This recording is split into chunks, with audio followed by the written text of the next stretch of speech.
Appreciate that, Doug, and it does raise a bigger question about what the EPA's plan to skirt Congress on this means for American workers. Dan Henninger is the deputy editorial page editor of the Wall Street Journal. Julian Epstein is a former chief counsel for the House Judiciary Committee, former staff director for the House Government Reform Committee. Gentlemen, welcome. Good to be here. Dan, thanks for having us. First of all, what does it mean for the energy industry in general if the president goes ahead and does this without Congress?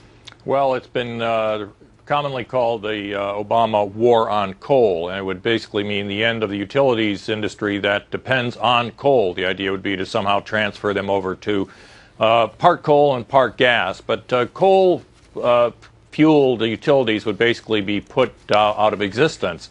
And this creates tremendous political problems because you have a lot of coal either being used or produced in states all across the Midwest and in the South. And you're talking about a lot of employment in those utilities. So, you know, Gina McCarthy, the EPA administrator, says that it's a false choice between economic growth and climate control. But she's given no evidence whatsoever that that the EPA can avoid massive layoffs across the electric utility industry if they pursue this war on coal. And Julian, before you answer that question or see that impact, do you have to really take a closer look at whether or not climate change exists? The president is insisting, as is the EPA director, the time to act is now because these emissions are increasing. He recently said that it's in the last 10 years it's increased to levels where action's necessary. But some argue, critics argue, that it's a weather anomaly. It's not climate change, and actually the numbers have remained fairly stable. Well, actually, we've seen emissions increase 3% in the last year. 2000 to 2010 was the hottest decade on record. 2010 was the hottest year on record. The National Academy of Sciences, which is the most prestigious scientific body in the world, says that 97% of global climate change experts are in agreement that climate change is created by humans and that it has potentially catastrophic effects and that we need to act now. That's point one. Point two is I would disagree with the setup piece that says this is an end run around Congress. In 2007, the Bush administration was slapped down by a very conservative Supreme Court who said that they failed. The EPA under the Bush administration failed to act under the Clean Air Act to reduce carbon emissions.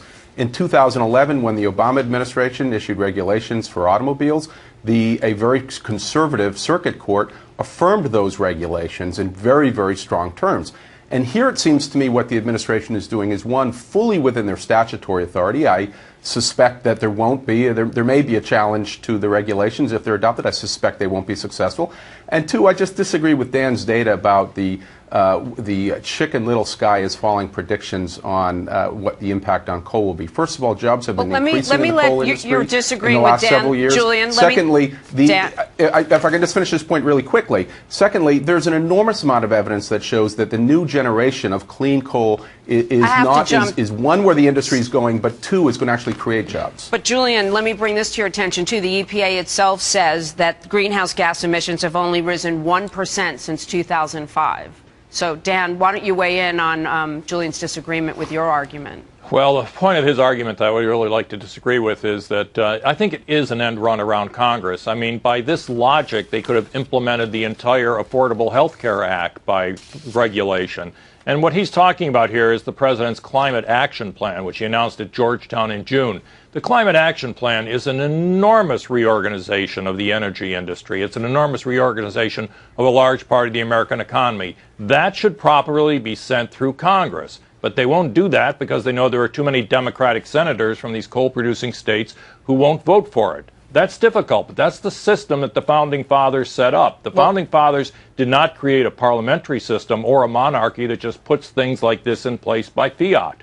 And that's why we're raising the issue of... Hold on one second, Julian, because I am against a hard break and I have to leave it there. But we presented both sides. We report, folks decide. It's a big issue, and we'll follow it. Thank you both very much. Good to be with you.